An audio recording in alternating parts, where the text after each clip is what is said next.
Welcome, everyone. We're ready to get underway. I'm Gary Hart. I'm chair of the PPIC Board of Directors, and I want to welcome everyone to the Bechtel Center for what we think will be an important conversation about many of the challenges and opportunities facing California in light of the November election.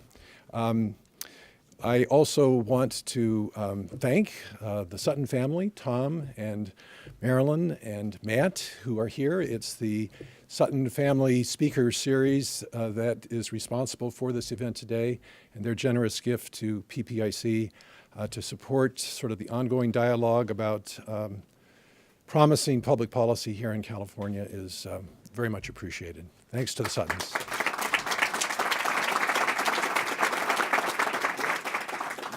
A couple of housekeeping chores before we get underway. Of course, if you could silence your cell phones. And in addition, in your packet, there is an evaluation survey. And we'd like to ask everyone, before you leave, if you could just take a moment to fill out the survey. We're very big in surveys at PPIC, not only external, but internal, and we appreciate your cooperation. And if you could leave the surveys out at the registration table when you leave. Let me just give a brief overview of our program this afternoon.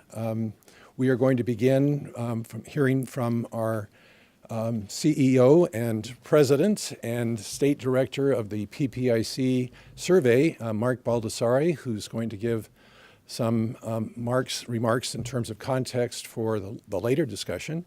And then we're going to welcome our panel, which is going to be moderated by Warren Olney with public radio and his many activities in Southern California and elsewhere in that regard.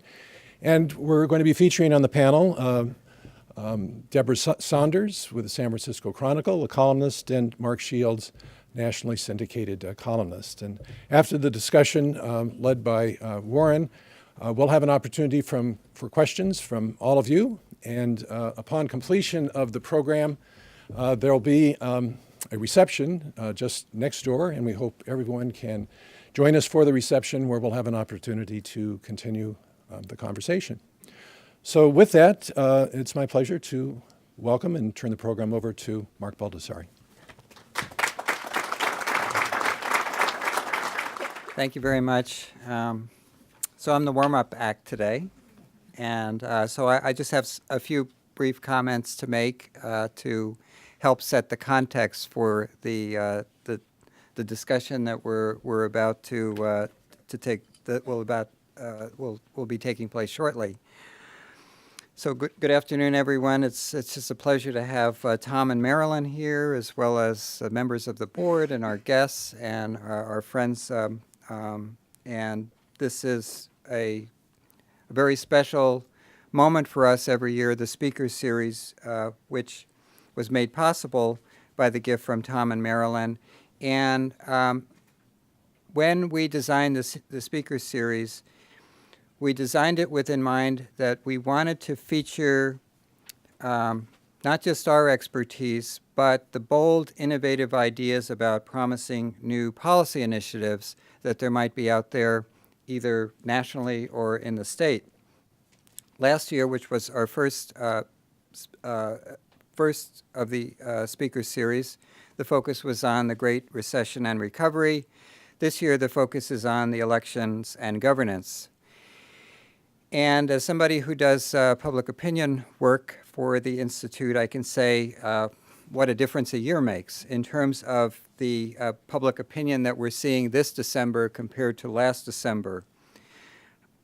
Opinions on the direction of the state and on the economy are much more favorable than they were a year ago. The approval of the governor and legislature have improved.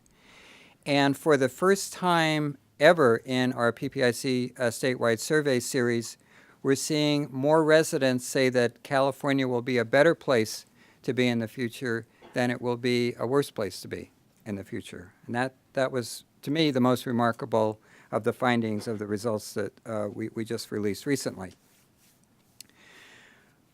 We didn't imagine giving out an award every year as part of this speaker series, but this year the award for bold and innovative ideas for policy solutions, at least in my opinion, goes to the voters of California in the 2012 election. That's a surprise. That's a surprise. Maybe not as big a surprise as, let's say, the Nobel Peace Prize or something like that, but it's a surprise. But why do I think this? A history-making election in California. Voters overcame their deep distrust of state government. They passed the governor's Proposition 30 tax initiative by a 55 to 45 margin, avoiding the California budget version of the fiscal cliff. Today, most residents in our recent survey said that Proposition 30 passing made them more optimistic about the state's budget situation. But it didn't end there. They also passed Prop 39, the corporate taxes for energy funding, by an even wider margin, 60 to 40%, adding $1 billion of new revenues for clean energy policies. And they passed Prop 36, a three strikes reform, by an even wider margin, 69% to 31%. Even though three strikes remains very popular, our earlier polls showed that there was support for changing this popular sentencing policy that voters had initially passed in 1994. In the partisan races in California, California voters supported President Obama and Senator Feinstein over their GOP challengers by 20-point margins. And the top two primary and the independent redistricting that both previewed in this last election resulted in competitive races that ultimately added more Democrats to the House delegation, going back to D.C., and a Democratic supermajority in the legislature. Californians who passed the top two primary and redistricting said in our post-election poll that they felt that these changes that they made to the election process, overall, both of them were a good thing by a 6-10 margin. What's most intriguing to me about the 2013 to 2014 state legislature that has been sworn in and will get to work in January, and Mark and I were talking about this earlier, is the large class of newly elected legislators, 39 newly elected legislators who are now eligible to stay in their seats for up to 12 years. Why? Because voters in June passed a reform of term limits, Proposition 28, which now makes it possible for legislators to stay in, new legislators to stay in their seats for 12 years. And that's despite the fact that Californians continue to say that term limits overall is a good thing. What is most important about the November election in our analysis is a surge in voter registration and increases in voting by young adults, Latinos, and Asian Americans that resulted in the most demographically diverse California electorate on record. The emerging voter groups in this election gave Democrats in state and local races and also Proposition 30, the large margins of victory. In our post-election poll, we see that the emerging voters in California also did something else. It's the young and non-white voters in California who are the optimists about the state future and about the role of government in the future. So what's next in California? We're about to hear from a wonderful panel today about this. But here's just some of the facts about what's next. Many questions about what the Democrats will do with a supermajority.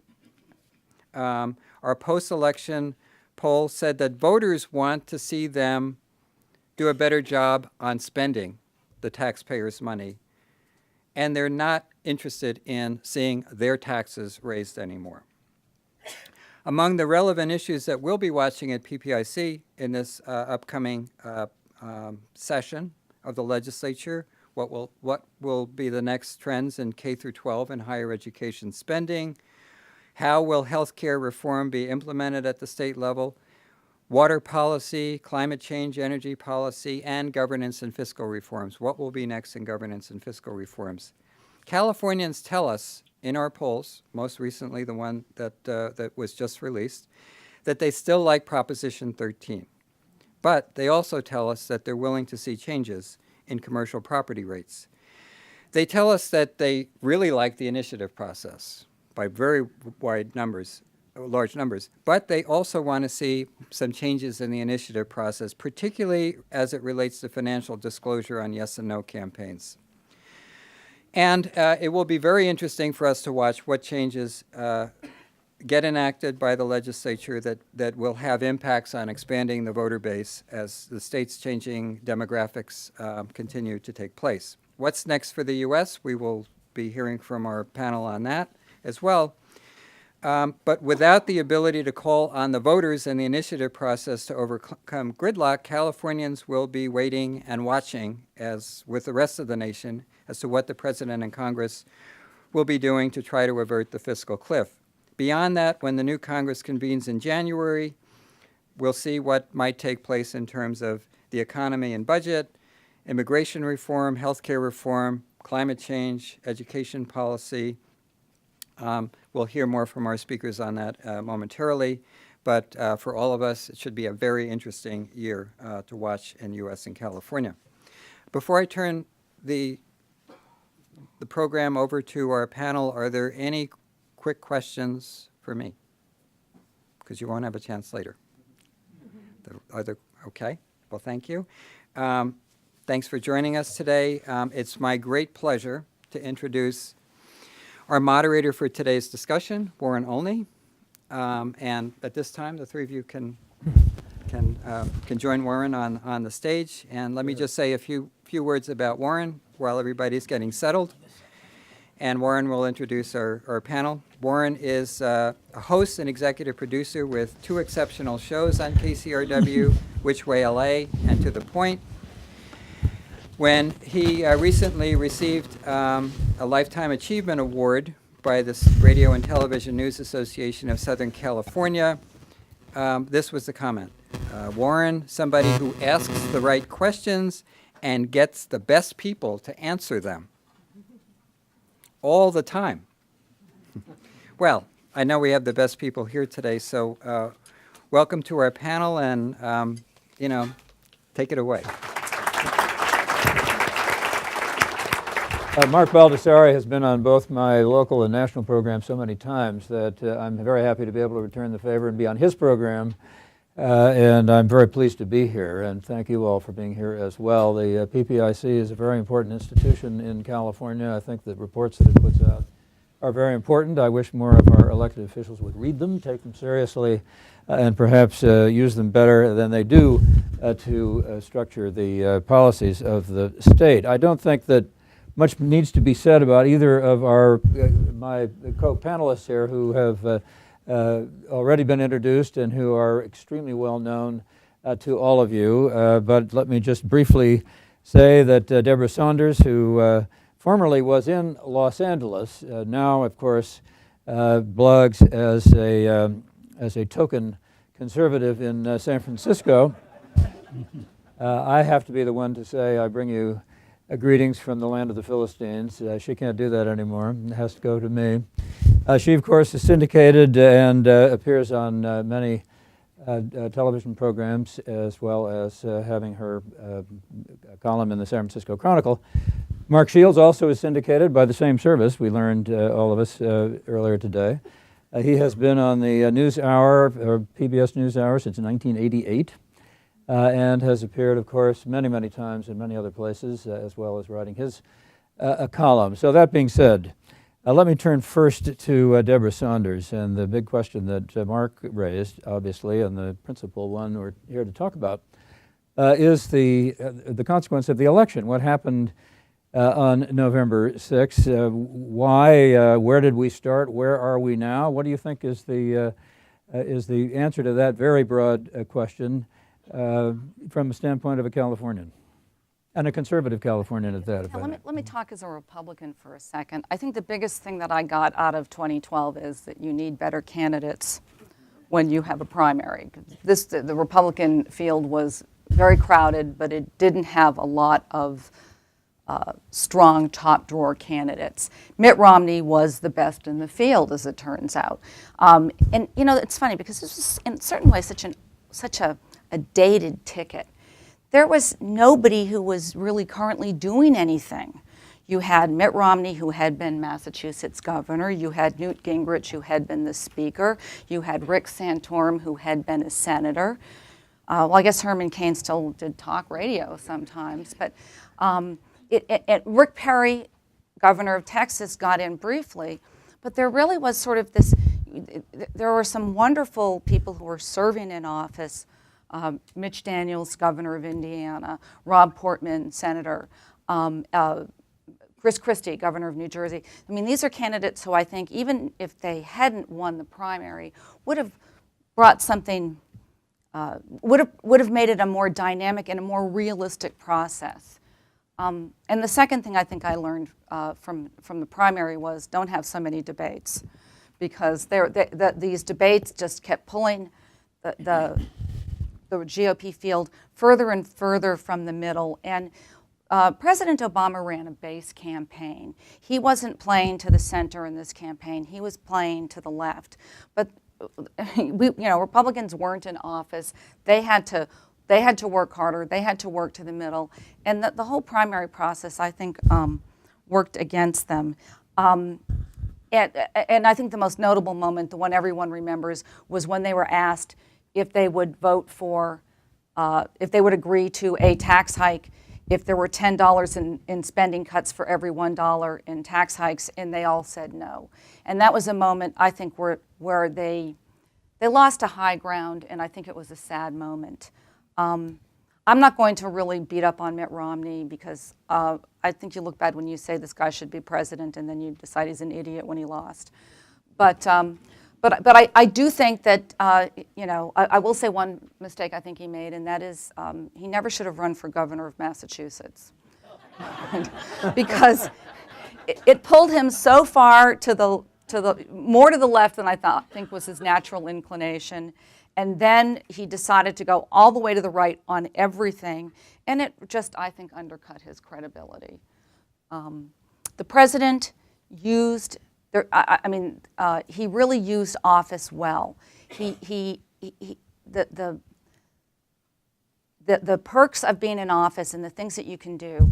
And I have to tell you something. I thought when he decided that church-based institutions would have to provide birth control with no co-payment to people, that would be something that would really alienate a lot of voters, a lot of religious people, and that this was something that would hurt him. But in the end, it really, he had a base campaign. They wanted to get single women voters, and that was the sort of thing that worked. What he did with student loans worked. What he did with the DREAM Act, having failed with his campaign promise to have comprehensive immigration reform his first year and then not really delivering, it all sort of melted away. And it worked with him. And then, of course, the president's team just ran a great ground game. It was, Harvard does this symposium every 4 years after the election, and they have all the losing candidates from the primary, and then they have the general election candidates, their campaign staff talking about, they don't have the candidates, they have the staffers, talking about what they did, why they did what they did, and what they did wrong. And it's just so impressive what the Obama ground game team did. They figured that 99% of their email list voted. They just got everybody out. So do I think that what happened in this election is necessarily a huge sign to the Republican Party that it's over nationally? It is in California, but is it nationally? I'm just not so sure about that, because I really think that if the GOP, Republicans tend to think, oh, our people are so motivated, we don't have to work to get them out. Well, Barack Obama's people were smarter than that. And they worked hard. They got about 5 million fewer voters in 2012 than they did in 2008, but they got their people out. And I think it's possible, if the Republicans decide to become technocrats in the way that the Democrats were, that they can be competitive in the future. We'll see. Thank you. Let us turn to Mark Shields and give us your sense of what happened. Okay, thank you very much, Warren. Thank you, Deborah. I'm delighted to be here. And as King Henry VIII said, each of his 6 wives, don't worry, I won't keep you long. I find myself in general and specific agreement with virtually everything that Deborah said. And I think there's a couple of factors that perhaps determined the race even before it began. The first is that one runs and decides to run for president at a minimum 2 years in advance. I mean, the amount of time required to raise a staff, to familiarize yourself with the issues, to raise the money, to meet people around the country, that's imperative. At the moment at which the people were deciding whether to run against Barack Obama, Osama bin Laden was killed. And for the first time, what had been a great prop for the Republicans, that is national defense, national security, seemed to melt away as their credential. In short order, you had deciding three very prominent Republicans making the decision not to run. First was Mike Huckabee, who I think in many respects was the best matchup to Barack Obama, because he had a legitimate populism about him, a very natural touch. He was a very good candidate, and he was a happy conservative. There are two kinds of conservatives. There are those conservatives like Jack Kemp and Ronald Reagan, who are 5 minutes to sunrise conservatives. Things are bad, but and they're dark, but the sunrise is coming, and things are going to be better. And there are the 5 minutes to midnight conservatives, which is things are bad, and my God, they're going to get worse. And the Republicans were dying for a 5 minutes to sunrise conservative. Mike Huckabee had a certain problem. That was he was kind of funny. And in fact, he said to me when he was just deciding whether to run, I said, what about Romney? He said, Mitt Romney has more positions than the Kama Sutra. Now, for a Baptist pastor to say that, probably threatens his future employment. I knew that Mitch Daniels wasn't going to run. I agree that Mitch Daniels would have been a formidable candidate. He's a very able guy. He came to an off-the-record dinner with a group of us reporters, and he stood up, and Mitch Daniels said, "I'm from Indiana, which is a strange and mysterious place, where South Bend is in the north, North Vernon is in the south, and French Lick isn't what you hoped it would be." And at that point, I knew he wasn't going to be going to see Pat Robertson and ask for his support. And then finally was Chris Christie, who I think is probably the most naturally gifted politician in the country. He has a downside, which is a temper, but I think he's got more natural political feel than anybody in shoe leather currently practicing the business. And I had a certain empathy with him. We both have weight problems, and you could tell that Chris Christie was not going to run when you realized he wasn't doing anything about his weight. And you can tell when a man has a weight problem, and that is when he's sitting in the bathtub and the water level in the toilet bowl starts to rise. That's a dead giveaway. So you had these strong candidates not run, and added to that, you had Barack Obama unopposed. I mean, we've had two incumbent presidents defeated in the past generation. Jimmy Carter, who faced a formidable, almost lethal challenge all the way to the convention from Ted Kennedy. You had George Herbert Walker Bush opposed by the right side of his party, particularly embodied in Pat Buchanan, to the point where Pat had to be given a speaking slot at that 1992 Republican convention in Houston. Why was that significant? Not simply that Pat Buchanan gave a Pat Buchanan speech, that we were standing at Armageddon and all the rest of it, but he cut into the time that Ronald Reagan was to be given to give his final speech to a Republican convention. And if you go back and look at the film, you'll see Ronald Reagan coming to the microphone, and it is 5 minutes after 11 in the East. And Ronald Reagan stands up there before this adulation in this crowd and looks at his watch knowingly and basically saying, "You fools. I mean, you've just given 20 minutes of the last prime time to Pat Buchanan." Barack Obama avoided that. Barack Obama should have, in some respects, been challenged. I mean, his record was unspectacular. He was, in many respects, an unsuccessful president. The economy was still bad. And I think at least a factor in his not being challenged is that he was the first African-American president. If he had been a white Presbyterian, he probably would have had at least a Dennis Kucinich or somebody who would have been a maverick candidate against him. But nobody was going to jeopardize his or her future relationship with the most loyal constituency in the entire Democratic Party.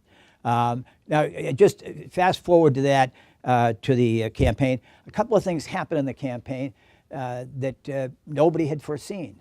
One, the Citizens United decision, which opened up the floodgates of money, turned out to hurt the Republicans. How did it hurt the Republicans? In the past, if you were running for president and you got 9% of the vote in the New Hampshire primary, you quickly decided to go home. You wanted to spend more time with your family, you wanted to return to your job, whatever you wanted to get to the car wash in Middletown, whatever you wanted to do. You just wanted 9%. That's what Rick Santorum got, and that's what Newt Gingrich got. But it was disengaged because, for one thing, in the past you get 9%, not only do your support melt away, but your financial support melted away. But if you've got one angel, if you've got a Foster Friess or you've got a Sheldon Adelson willing to write a checkbook, then that means you can continue. And if you look at what was said about Mitt Romney, as far as the Cayman Islands, about bank accounts in Switzerland, about non-payment of taxes, about Goldman Sachs, about investment banker, and all the rest of it, all the pejoratives which the Obama campaign used so effectively against him, they were first used by Republicans in the primaries, and they wouldn't have been able to do that if they hadn't been kept alive by the checkbooks of very wealthy individuals in that case. So I think those are the factors that, as we look at the Republicans suffered from what I thought was, and still think is, the great political disease. A political party is either in one of two states. It's looking for converts or it's looking for heretics. It's looking for converts and saying, welcome, come on in. Ronald Reagan, whom I covered, invented Reagan Democrats in 1980. Come on in. You know, I know what it's like to be disaffected. I voted 4 times for Franklin Roosevelt, once for Harry Truman. Come on in. You're welcome here. Barack Obama's campaign in 2008 was very much of a welcoming of converts. When you're looking for heretics, it means you agree with me on 10 issues, but the 11th you disagree. Get out of here.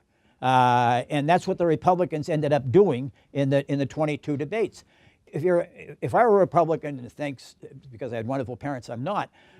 If I were a Republican, I would make one decision as far as 2016 is concerned. You would never have a crowd at a debate. Never. I mean, when you watch a Republican debate and somebody says, you executed more people than any governor in history, and the crowd cheers, and you're turning off millions of Americans.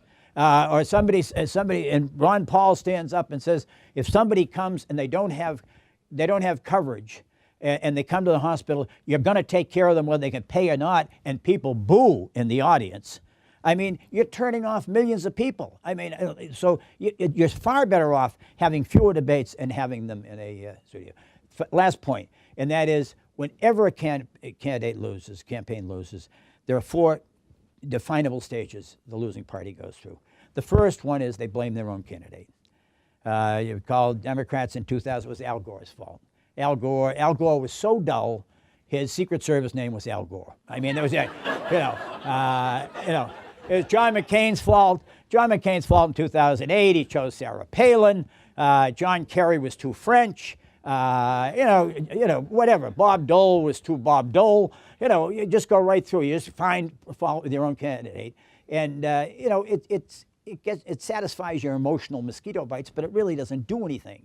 The second point they go through the losing party, they never want to accept that people rejected us. They didn't like our ideas. They didn't like our record. They didn't think we were particularly interesting or relevant to their lives. Is to say, well, there must be some gimmick the other side's using that's allowing them to win and causing us to lose. With the Republicans, they lost 4 times to Franklin Roosevelt. It was radio. My God, FDR was so persuasive and compelling on radio. If we could just get somebody as good on radio as Roosevelt, we'd win. And the Democrats with Reagan. My God, he's good on TV. geez, we have put together a ticket of Dick Vitale and Regis Philbin, we'd be winning, you know? I mean, they're always looking for the gimmick. And then it became, you know, it became social networking. It became, you know, there is a message and a messenger. And that's what people either vote for or vote against.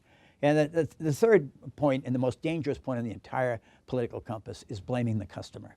It's the voters' fault. You know, when the voters voted for us, they were insightful, patriotic, caring, decent. Now they're lazy, dumb, indifferent. You know, they don't deserve the vote. And Romney did that in the phone call. I mean, they're buying them off with gifts. I mean, you know, you accept the fact people vote. The precinct committee woman told me when I was 13 years old, never underestimate the intelligence of voters and never overestimate their information. And I think there's just great truth in that. But voters know what they're doing when they vote. They might not, just because they're not voting the way you do doesn't make them, you know, cretins or something of the sort. Finally, the fourth stage, which parties eventually come to, the Democrats did with Bill Clinton in 1992, is get me a winner. I don't care who the hell is, just get me a winner. And that's, I think, where the Republicans have to be right now. I mean, the Republicans have to start looking for converts. They're a party that is aging, male, and white. And in one quick synopsis, the best way to understand the two parties is this. The Democrats in this state carried 63% of the voters under the age of 50. So the typical Democrat is moving from her own room to her own apartment, hoping to get her own home. And the typical Republican is moving from his own home to the nursing home to the funeral home. And the Republicans have to do something about that. Well, thank you both. Thank you both for those delightful excursions into political humor as well as fact. What about it, Deborah? Who have the Republicans got? We'll get to the fiscal cliff in a minute, but everybody's talking about 2016. We're hearing about Hillary Clinton and how she can't possibly not run. I think I read this morning. Who are the Republicans looking at who can be the 5 minutes before dawn as opposed to the 5 minutes before midnight candidate? Well, I'd like to disagree with you, everything that you said, but I can't. Marco Rubio is somebody who I mean, I've noticed everybody's writing gushing things, and of course, in the spirit of we're blaming our guy, I think a number of people are looking at Paul Ryan as a mistake as the running mate for Mitt Romney. I don't think that that's true per se, but Marco Rubio delivered a great speech in Tampa. He's a Latino, obviously that takes care of one of the party's problems, and I think his life story is something that appeals to people, and that he is someone that a lot of people are going to be looking at. Chris Christie. Republicans feel that what he did praising Barack Obama during Sandy was not necessarily very helpful to Mitt Romney, but they'll forget about it because you're right. They're looking for winners, and here's somebody who is just plain real. I mean, so many of these guys you look at and they seem like complete frauds to you. Chris Christie is someone, what am I doing here? Someone I think who breaks that mold. I think Paul Ryan is someone that we'll be seeing more of him again. Isn't he stuck with the budget that he proposed before that was so roundly criticized by the Democrats, and which apparently had something to do with how poorly the Republicans did? Well, who's doing the mic? Okay, won't do that. Great. At some point in time, we're going to have to do something about the federal budget. And Paul Ryan came up with a plan that dealt with one of the big problems that we have, which is the huge expansion of Medicare. It's going broke in, 12 years? It is not sustainable. Somebody's going to have to come up with ideas about what to do about it, and Paul Ryan is someone who had the guts to do it. I mean, it's going to be really fascinating to see what happens on the fiscal cliff situation. I would think that Republicans should realize they're going to have to give in, pass the middle-class tax cuts, and avert the fiscal cliff, because the consequences of not averting it are just terrible for the economy. And my view is when something that unpleasant is going to happen, get it over with and do it quickly. That's obviously not the view of many Republicans who were elected to districts that are very conservative and don't feel that that is what their constituents want them to do. But when that is over, we're going to have to, at some point in time, deal with the fact that we're spending about $1 trillion more than we're taking in every year, and somebody's going to have to cut something. And I'd like to, I don't know, maybe we can keep living in this. The president, by the way, keeps telling everybody that the solution is to tax the top 2%. Well, that funds the government for about 7 days. So I guess it isn't the solution. And we're going to have to see which party is going to do something, because one thing we do know is that voters are concerned about the deficit and they want to see something done about it. So Mark, if this new electorate that we keep hearing about is in many respects youthful, they're maybe not going to care so much about cuts in Medicare as the older white dominant electorate has in the past. Are the Democrats going to be able to face up to that and do something about Medicare? And if so, what candidate might they offer to do that job? Well,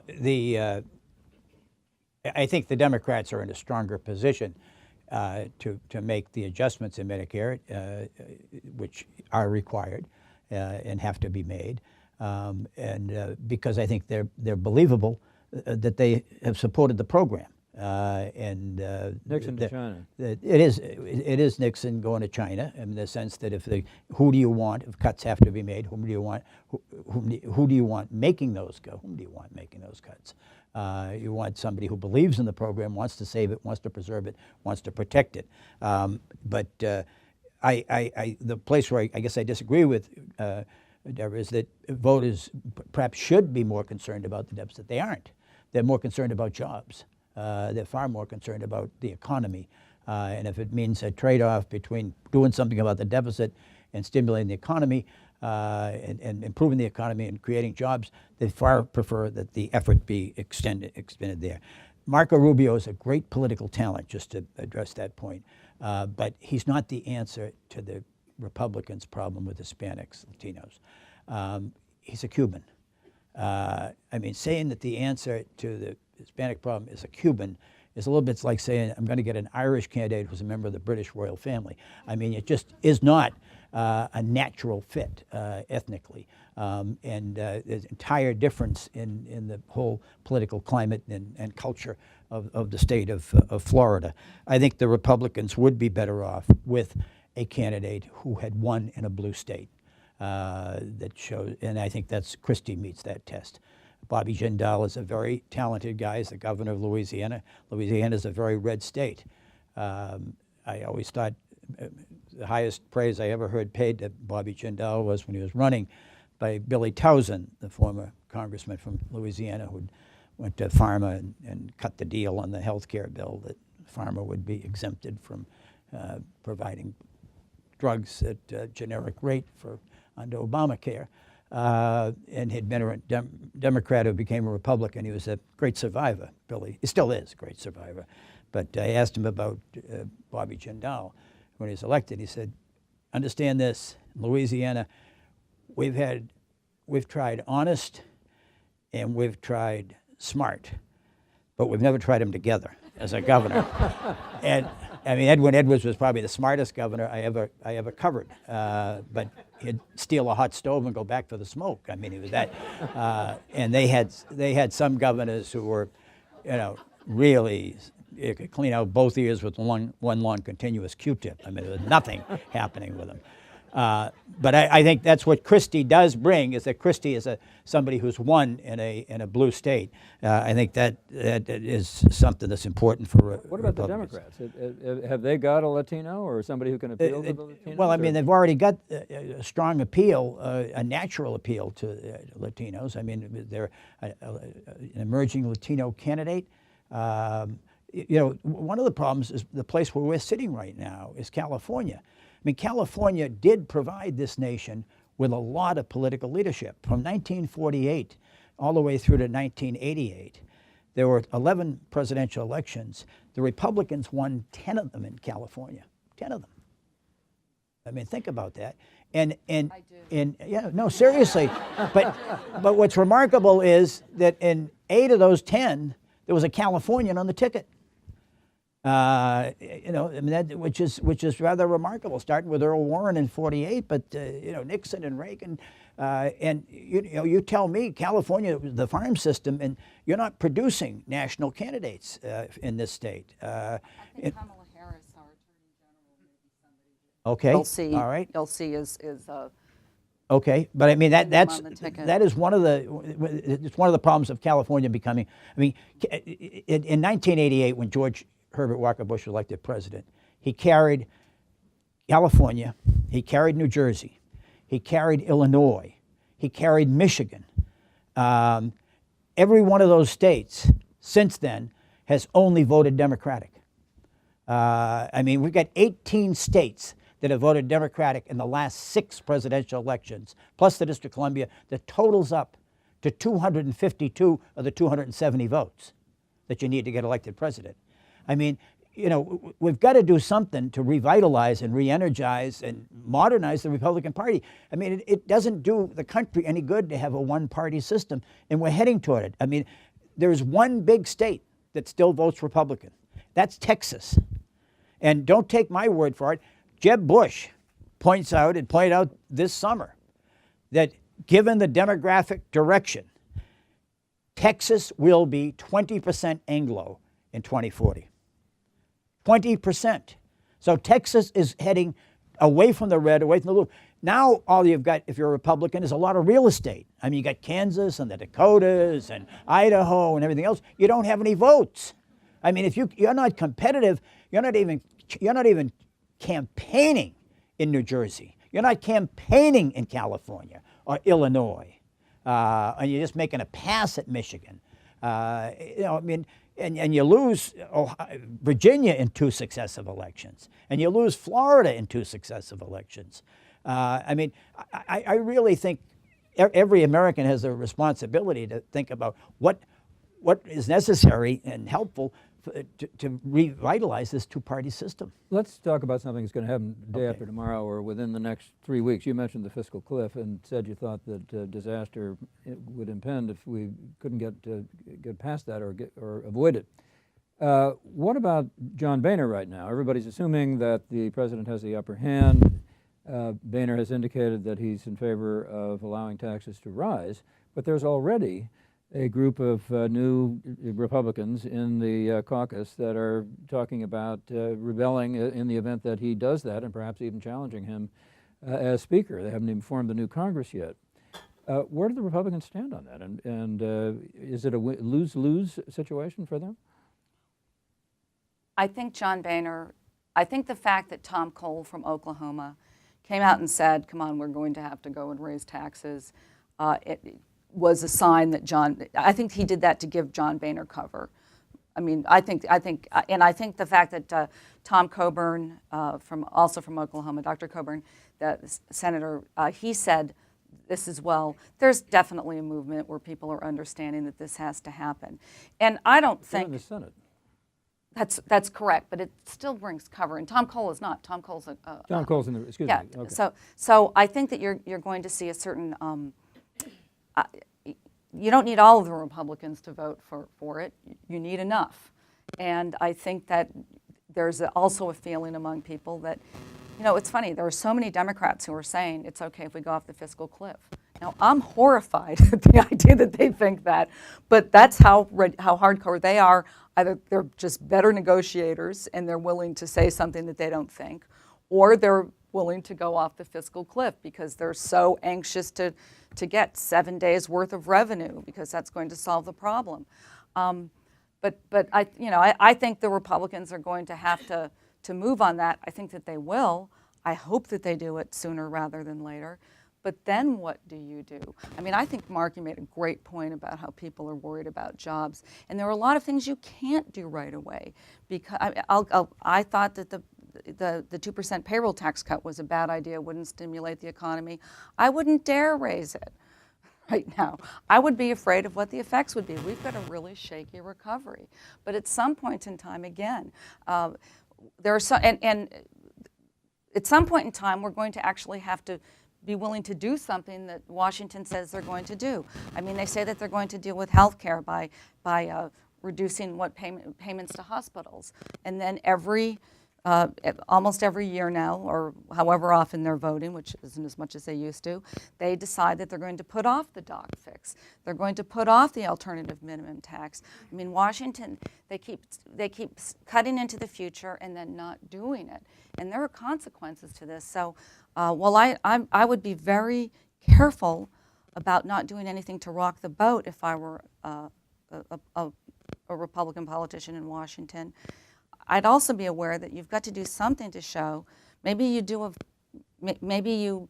have 0.5% kick in for the payroll tax, and you do it gradually or something like that to show that you're willing to make some tough choices. Because So Mark, let me just ask you, how long can the president get away with saying that he's only going to deal with the Republicans if they agree to the kind of tax increase that he's talking about? Well, the president is, in the short run, in a very strong position, because if nothing happens, then taxes are raised on everybody, and it's been the Republicans' decision, presumably, the judges, not to do it. Tom Cole, congressman from Oklahoma, who was an opponent, who opposed John Boehner as Speaker, and I think does give legitimacy and cover, as Deborah points out, by coming out for it, says, no, let's be sure that the tax cuts are preserved for 98%. And Republicans are mindful of the fact that, at least sophisticated Republicans are, that they don't want to be tagged as the party of millionaires and billionaires, that they're willing to have 98% of people pay more taxes just to protect Donald Trump and whoever else. And so I think that's a fact. John Boehner is a grown-up, okay? I mean, John Boehner is a legislator. He takes it seriously. He wants to get things done. And I happen to like John Boehner, and I think he's got a very difficult decision he has to face, because ever since Newt Gingrich was Speaker of the House, there's been a rule among Republicans, and that was, when Republicans organized the House, that you didn't bring anything to the floor unless you had a majority of your own caucus behind it. The majority of the majority. In other words, could John Boehner pass a bill out of the House that had 90 Republicans and 135 Democrats? Easily. Or 140 Democrats, maybe 150 Democrats. But would that weaken John Boehner in his own caucus and his own leadership? And that's the decision he has to make. He has to be sure that he's got that Eric Cantor, who, if you were John Boehner, you wouldn't want to precede Eric Cantor down the steps. You might trip. I mean, he's a man of considerable ambition. And so that's sort of the dynamic internally, but that Boehner has to decide if he can get a majority of his own caucus. But if it becomes inevitable that these taxes are going to rise anyway, and that the only way that we can somehow get out of this, we're in right now a very much of a political season. If you're Barack Obama and you know that you're going to have to increase Medicare premiums, especially on me, and people like me, and increase the copay and all the rest of it, that make it an ability to pay more, then what you go through is this sort of routine that you want to show that you're only doing this as a last resort. You don't come out right out at the outset and say, oh, these are the cuts we're going to make. If you're John Boehner and you know you're going to have to increase taxes, you want to give the impression, the proof that you've made that last fight, you've tried everything, and this was the best deal you could get, and you're the only guy that could have achieved it. Here's where I think Obama is going to be tested. He's lousy in dealing with the legislature. And I have a question for you. Do you think that he could have sold the grand bargain, that Harry Reid could have gotten it through the Senate, and Nancy Pelosi could have gotten enough Democrats to get it through the House? The grand bargain in 11? Yes. Because everyone looks at the Republicans and Boehner getting out. Is it, could I don't know. I don't know. It's a good question, but I have to recreate in my mind the dynamics of the time. I mean, the Tea Party just wanted. I mean, remember, you know, we've been through an election in 2011 where the Tea Party had just come in. There were 63 new House Republicans. Democrats had lost the House. They thought they were going to lose the Senate in the next election. They were very much in full retreat. Now, you know, we had an election in 2012 where the Democrats got not simply didn't lose control of the Senate, they picked up 2 more Senate seats. And the Democrats won the popular vote in the country at the House elections.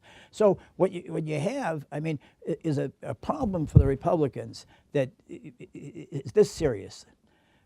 The Republican brand has become an albatross. You would rather run without an R next to your name. I mean, think about this.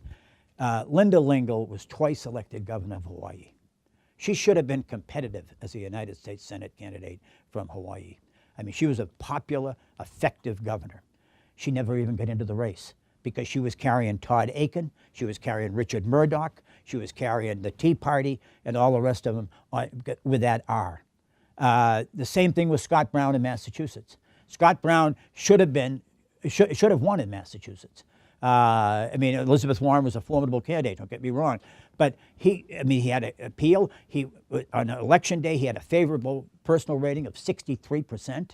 I mean, he was enormously more popular than Romney was in the state. In addition, Heather Wilson in New Mexico. I mean, here she is, an Air Force Academy graduate, a moderate Republican, uncontested in the primary, had won House seats, House races. I mean, she never even get into the race because she had an R. That R was a killer. And the D is not a great benefit, but it didn't stop John Tester from winning in Montana. It didn't cause Heidi Heitkamp from winning in North Dakota, which were both states won overwhelmingly by Romney. So, I mean, this is what Boehner's dealing with. I just say this about Obama. He's played golf 102 times since he's been president. And 3 times he's played with a member of Congress. I mean, he's played twice with Jim Clyburn, the Democratic House Whip from South Carolina, and once with John Boehner. And I mean, this is the first presidential election I've ever covered where neither one of the candidates like politics. I mean, you know, Romney doesn't like politics. I mean, you know, Romney thought he should be president. You know, nothing against him, but I mean, you know, he was. Republicans don't like basketball either. Yeah, But I just Obama's wanna- played basketball once with members of Congress. The problem that I have with the emphasis on putting this all on Boehner and the Republicans is we just don't know what Harry Reid and Nancy Pelosi can deliver, and I don't think it's very clear at all that they're going to come up and step and do the difficult things either. Say this, Deborah. Are so divided. Deborah, there hasn't been a single Read Woodward's there hasn't book. been a single crack in the ranks. There hasn't been a They single. haven't had to vote. No, but there hasn't been. No. That Republicans haven't either. But I mean, every time you turn around, there's another Republican on television saying we got to do this. We're going to have to accept it, whether it's Bob Corker, whether it's Peter King. I mean, you know, there's a whole bunch of them. Not a single Democrat. And you know how, I mean, Democrats like to be on television as much as anybody, and not a single one of them has gone on and said, you know, Mr. President, we ought to do this. They feel that they're holding all the cards right now. And they are right now. Okay, But okay, I'm that's just saying, there's a future out there, and there are things that have to be done in Washington. And the reason the Democrats are all together is they all want to spend more money than we have. What's to not like? I mean, that's what they do. And they're basically united because there's nothing difficult facing them that would divide them. Let me interrupt at this point because I think the moment has come when we're going to go to the audience and have questions from you. I believe there are people with microphones circulating around, Yes. so let's see some Circulate, hands. circulate. Gentleman right here. Circulate down to him. That was Yeah, my question is, do Republicans really believe in Social Security? sure. That was quick and easy. Yeah. Let's go back over there. Well, if you recall, the last time the Republicans controlled the House, the Senate, and the White House, they tried to privatize it. Yeah. And that was on the eve of the total collapse, which, I mean, in retrospect, thank God it didn't happen. So, Deborah, is that idea dead with the Well, Republicans? I mean, they were talking about privatizing a portion of it, not the entire system. Let's be clear on that. Yeah, I think that's over. Okay, we're going to go there next. As someone a left of Marx, I want to say something in defense of Debra and Republicans. I think that in this moment, we're talking about how national leadership has swept to the left. However, if you look at local politics and the context of how things are evolving at the state level and the local level, like Michigan with the vote for right to work and issues like that, you're seeing a lot more things shifting right. So how do you bring those two things together? Great question. So if the Tea Party's dead else in Washington, what about the rest of the country? Well, I don't think it's dead. I think it's a force. Can I talk about California? Because I'm glad you brought that up. Can I talk about California for a second? And by the way, if you haven't seen this, the PPIC report about the future for California, take a look at it. Because, Mark talked about the divide in this country, and you really see how much deeper it is here in California. Your report mentions, Mark, that San Franciscans are happiest with the result of the election. Of course they are. We've got Bay Area people, right? Well, of course they are. We've got a governor from the Bay Area, lieutenant governor was a former mayor of San Francisco, Senator Dianne Feinstein was mayor of San Francisco, Barbara Boxer, representative from Marin. Almost all of the statewide office holders are from here, and this is a very liberal part of the state. And this state is turning really far to the left. I've sort of been not trying to put down voters, but there's been a certain kind of schizophrenia with California voters over the years, and that is that they would vote for over Democratic legislature majority, lots of Democrats in statewide office, and then they'd turn around and they were always against raising taxes. I mean, the one thing that they were absolutely united on was having it both ways. And I think in 2012, we've seen, with the passage of Prop 30, I think we've seen the state really go all the way to the left. And you're absolutely right. Other places are on the right. What's going on in Michigan today is on the right. But this state has gone all the way over to the left. And now it's going to chase away a lot of people and make it more blue. And we're going to be I think, more of the state is going to become more of a monoculture ideologically. And I don't think that that's necessarily a good thing. And the only thing that likely to stop that is if the legislature, Democrats now have a supermajority, although it's not for long because of special elections, if they decide that they're just going to go so crazy, and they actually, now 80% of voters oppose a vehicle license fee hike, right, in California. I mean, there are 4 tax hikes for other people to pay for the most part, except for Prop 30, where people did have to pay a higher sales tax. But, remember, voters had gone against that twice, and they finally came around to it this time because Jerry Brown made it a smaller sales tax hike than Arnold Schwarzenegger had proposed, and more soaking the rich. So you're going to see places like California, you're going to see places like here become bluer and bluer, and you're going to see other states become redder and redder, and there's just not going to be a middle left. I don't think that's going to be good for American politics. Any comment? Yeah, just 2 quick points. I don't think Americans are terribly ideological people. I think the best description of Americans was given to me by Bob Teeter, who was a brilliant and very decent Republican pollster, and who said Americans are philosophically conservative, but we're operationally liberal. And by that is just to ask voters in the abstract, what about the federal government? Pain in the neck. Too much red tape. Get them off my back, out of my pocket. Can't stand them. However, when told that just outside of Pocatello, Idaho, a single can of tuna fish has been discovered with a trace of botulism in it, the universal American reaction is, where the hell was the federal government? I want a report on my office in 24 hours. We all want this efficient, energetic, small federal government working on our side 24 hours a day cheap. And I mean, the Republicans have not voted, and they pride themselves on not having voted for a tax increase in 22 years. And that was George H.W. Bush. Bill Clinton brought his economy, which he was responsible for, which he had to be held accountable for, without a single Republican, either the House or the Senate, supporting his budget. Not a single one. Okay. Afterwards, they all, couldn't get out of the picture with Clinton. They wanted to, oh God, Newt hugged him. Geez, we were just like that. We're joined at the hip. The point is, they pride themselves. We've had 2 wars that went unpaid for. We have prescription drug bill law that went unpaid for. So what you basically have, you vote for the Democrats to get the things from Washington you want government to give you, and you vote for the Republicans so you won't have to pay for them. I mean, that's really, that's the schizophrenia, I think, of the electorate. But I think if you think of us as philosophically conservative and operationally liberal, I mean, that really is that's where Romney got caught on FEMA. I mean, Romney started, hey, geez, FEMA ought to be local, ought to privatize it. Then you get Sandy, the hurricane, and people are saying, this is going to be privatized? We're going to have, the state of Delaware is going to do FEMA? I mean, there are times when you say, no, I want the feds doing this. And I think that's the real difference. Let's go over here to this side. You got somebody over here? I believe there's a hand right there. Thanks. I just want to talk a little bit more about the one-party, dominance, basically, that you mentioned before. I mean, is this like a Whig Party moment? Are we looking at a window for some sort of, unforeseen alternative third party, maybe? Or is this, does the Republican Party just have to resuscitate at some point?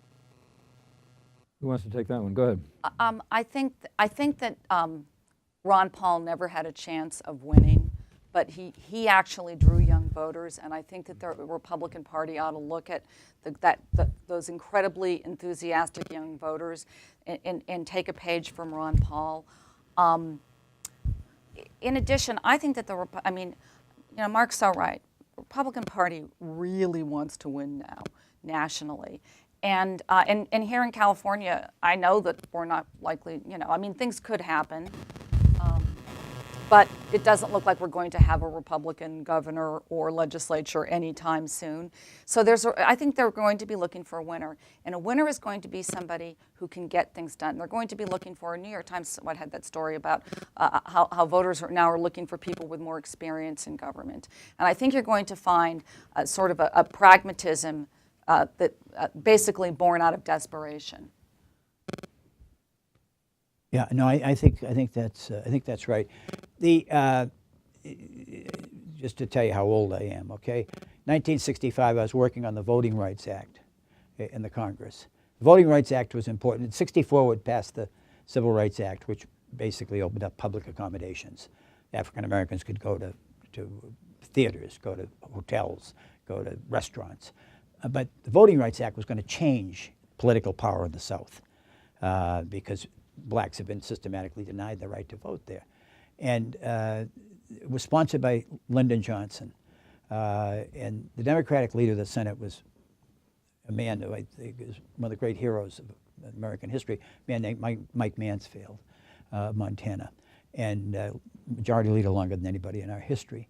And the Republican leader was Everett Dirksen of Illinois, who was a marvelous Shakespearean figure and great gift of expression and a great ability to perform. And the bill was sponsored by those two and 2 other senators. Senator Phil Hart of Michigan, who was as close to self-effacing an individual I've ever known in politics, for whom the Hart Senate office building is named, and Jacob Javits of New York, who is just a brilliant, able legislator, Republican. And there was a filibuster in the Senate, and the filibuster went on for 10 weeks.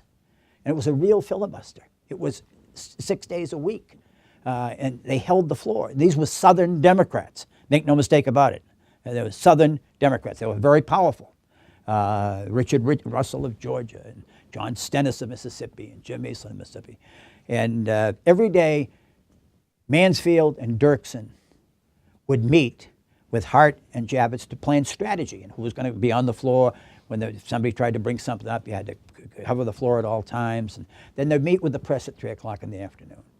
And every time they met in Everett Dirksen, the Republican leader's office. And after a couple of weeks of this, the chief of staff of a Democratic senator came to Mansfield's talk and said, look, couldn't at least a couple of days of the week, couldn't we meet in Mansfield's office so they know the Democratic president's pushing this bill and Democrats are sponsoring it as well, even though Democratic Southerners are leading the filibuster. And Mansfield's staff director went to Mansfield and said, Senator, this has been brought. I mean, because Dirksen just dominated this press conference, and Javits was so smart, and Hart was self-effacing, and Mansfield wouldn't, he wouldn't tell you if your coat was on fire. He just didn't answer questions.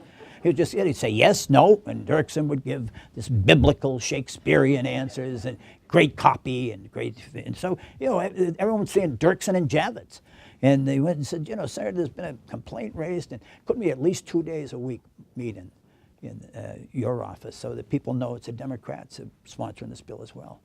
And what Mike Mansfield said, just rings down the ages. Almost 50 years later, he turned to the guy, Charlie Ferris, and he said, Charlie, let me tell you, last year in 1964, the Republican Party suffered an historic defeat. Barry Goldwater at the top of the ticket. They deserted the values and the principles of the party of Lincoln. And he said, anything that helps people see that the Republican Party are returning to the mainstream of this country is good for the Republican Party, and it's good for the United States of America. I don't want this subject brought up again. Now, I pray that someday again we have leaders like that. Now, at that point, there were 68 Democrats in the Senate and 32 Republicans. So, it looked like the Republicans would never come back. But believe me, in the next 20 years, both parties will win the White House in spite of themselves. Back over here again. We got another one? Here we are. So about women's leadership, there's 20 women senators now, 16 of whom are Democrats. That's right. And Republicans obviously only have 4 by the arithmetic there. And I think the reason is that gerrymandering has made districts safer for liberals, which is associated with women, and more difficult for conservatives. And Republican women are viewed as more liberal than their male counterparts. How does the Republican Party fix that problem? And by the way, I call this gendermandering. Oh, gender, that's good. Nice, yeah. That's good. We're all going to Well, use I mean, that. you're talking about the House, how to get more women in this. Okay, because obviously, if you get more women in the House, you can get more women in the Senate later. I think this is something that the party is going to have to work on, and I mean, from California, I just don't. I don't see.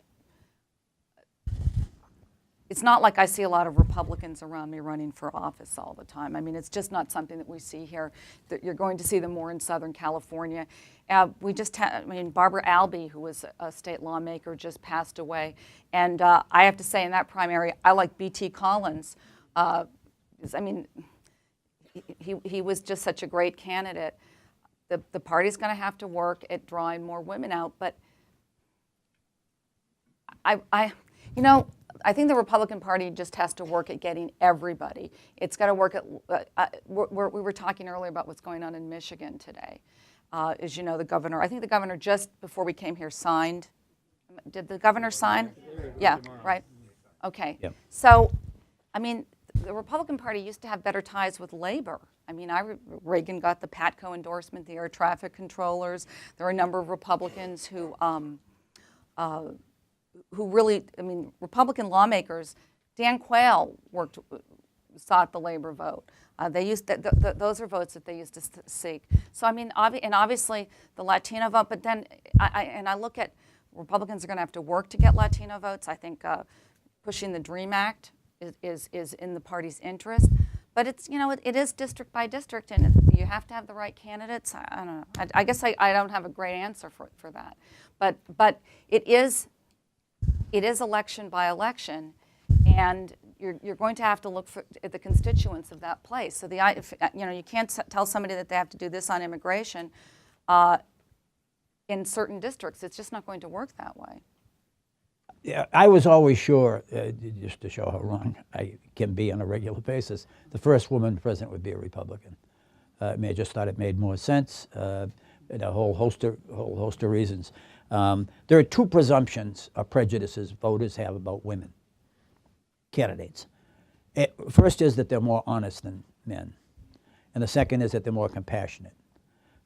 It's certainly not always true by any means, but those are the 2 generalizations. And those are, two values that you think a political party in a time of skepticism, if not cynicism, about politics and politicians would prize and seek out in its nominees. But part of it is the polarization. I mean, we've reached a point now, and Debra's point about the middle disappearing, where the most liberal Republican in the Senate, who just left, Olympia Snowe of Maine, was more conservative than the most conservative Democrat, Ben Nelson, who just left. I mean, so now you've got, the two people who were the most middle in their respective caucuses have left, and so there isn't a great middle. I think Jerry Seib in today's Wall Street Journal has a very interesting column about we're down to fewer than, if I'm not mistaken, 6% of congressional districts where a candidate is elected, a Republican's elected, that Obama carried, or a Democrat was elected that Romney or McCain carried. So, I mean, that's a big difference. I mean, people talk about when Reagan came and all the Dixiecrats and the Bull Weevil Democrats or the Gypsy Moth Republicans in the North. I mean, there just aren't any more Gypsy Moth Republicans in the Northeast, and there's no more Bull Weevil Democrats. You can get in a car today and drive from Alexandria, Virginia, all the way to Louisiana, and you'll run into one congressional district that is represented by a white Democrat, John Barrow in Georgia. Other than David Price, which is, I mean, that's Duke.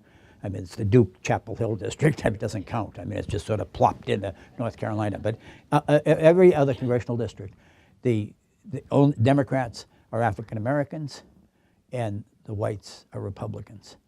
That's a recipe for polarization and for non-fraternization. We have an eager person in a red jacket over here.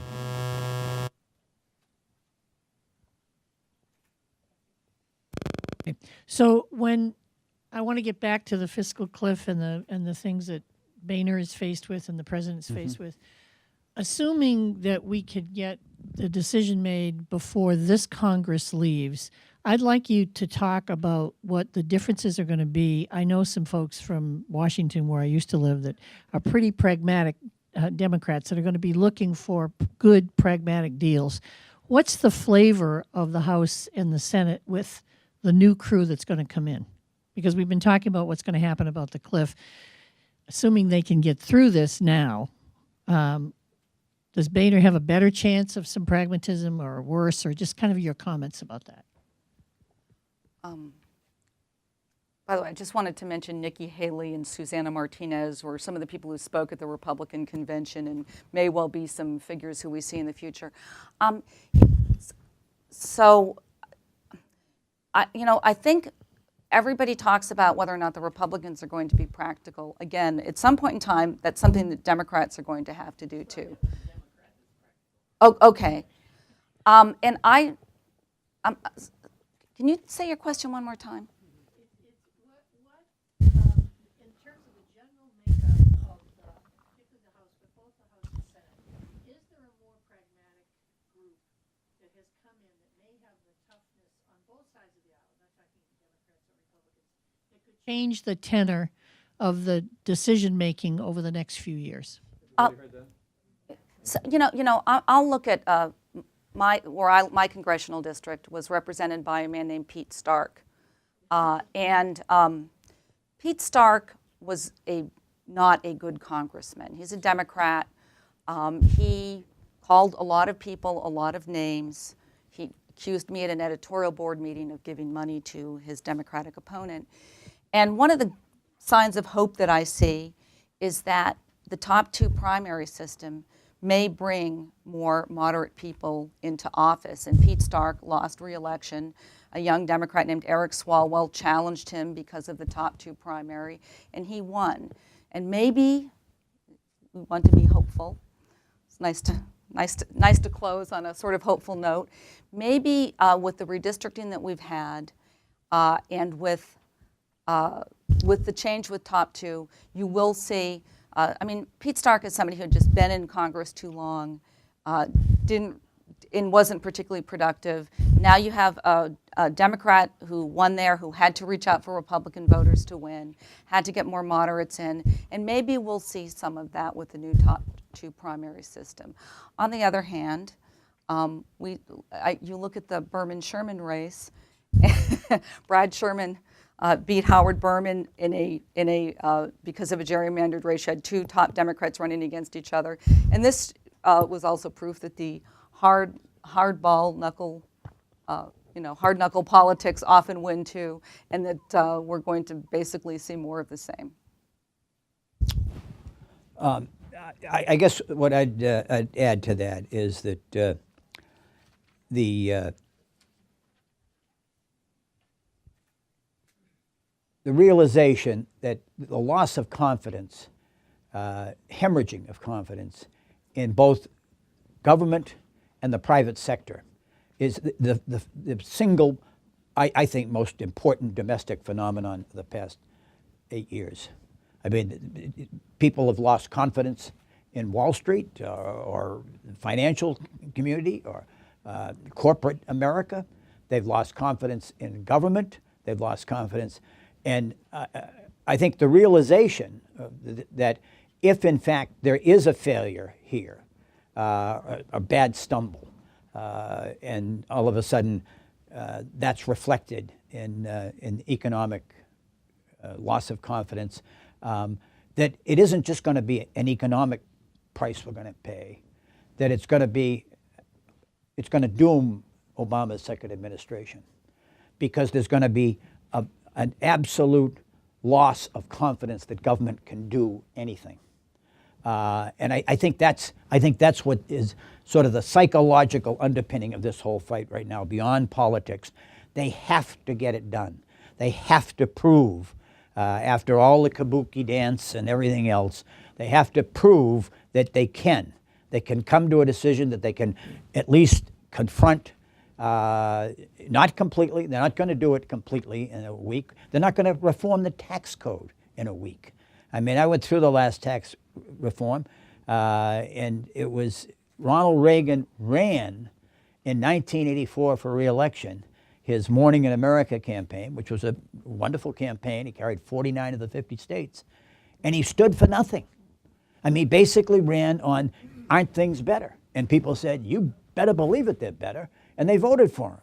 But he wins, and because he had feared that Fritz Mondale and the Democrats would embrace Bill Bradley's tax reform. Bill Bradley had been carrying that at that point for 8 years. He was the best informed person. I mean, he was absolutely phenomenal on the subject. He knew it inside out. But he's afraid, and Mondale didn't, because his real estate backers didn't like the fact that the tax reform was going to take a big hit out of them.